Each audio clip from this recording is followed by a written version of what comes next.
I'm not down with, absolutely disagreed with their Israel policy and a bunch of other things.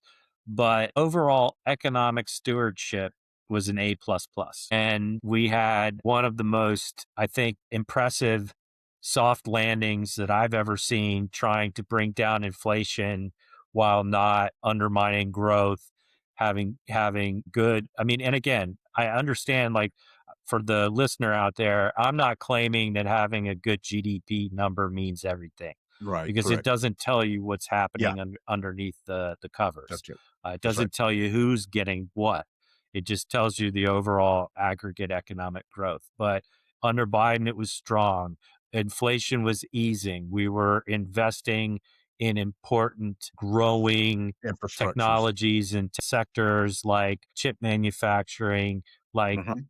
other green energy, EVs, electrifying the economy, et cetera. And overall, we'd managed, through the COVID crisis, coming out of it incredibly well. All he had to do, and he could have slapped his, like he does with everything else, he could have slapped his name on it and tried to take credit for it, but he should have just largely left it alone.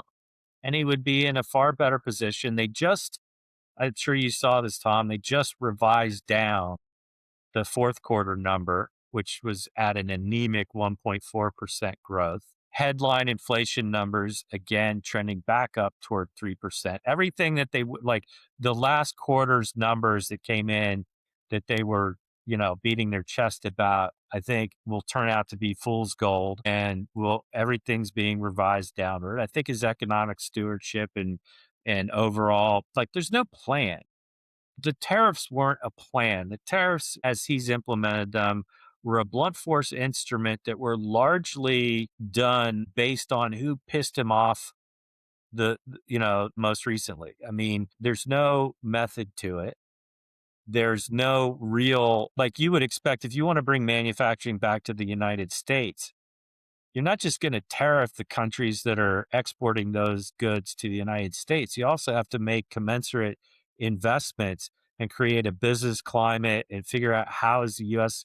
going to take on producing those goods. And in a lot of cases, it's just pure stupidity, because there's no, like, pick a really low margin commoditized business like clothing manufacturing, Correct. and you're never Textiles going to is a really perfect bring that example of back. that.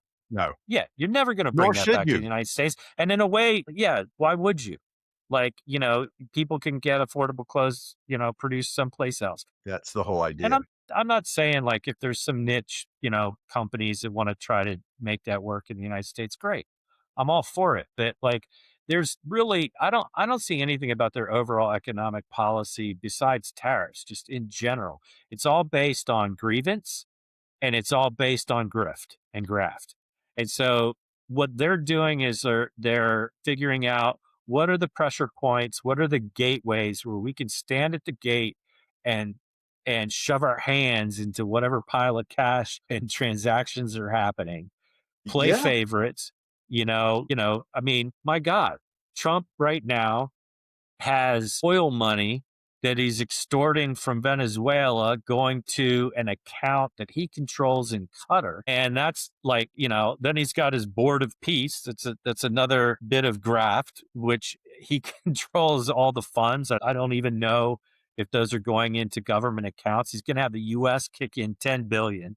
So he's stealing another 10 billion from the US taxpayer. yeah, right, And it's exactly. it's madness. And I wish the Supreme Court would stop him on that too.